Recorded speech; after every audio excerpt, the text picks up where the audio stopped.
Yan, magluluto po tayo ng ribeye steak on Labor Day because my daughter's family is coming to my house to have a dinner with us. Yan, ito po ang aming lulutuin, ribeye steak. Partner asparagus or with rice or dinner roll. Wow, look at that. Ay, hindi na ako sa labas ng luto kasi mausok sa loob pagka sa loob niluto. Yan. Okay. With the condiments.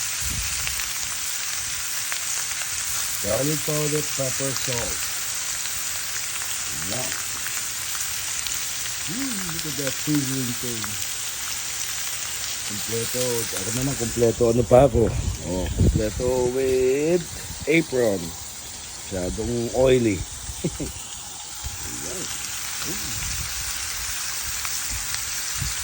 Sarap eh. Yummy. I know that they're gonna enjoy this dinner instead of going to a steakhouse restaurant. Pagkakain lang ako. Yan, isa pa oh. May hawak pang usok oh.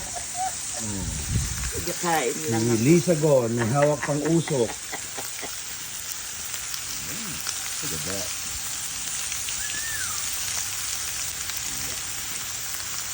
Mamaya, pag binaligtad natin, nakita ko na video. Bakit yung makapal lang nilagay mo sa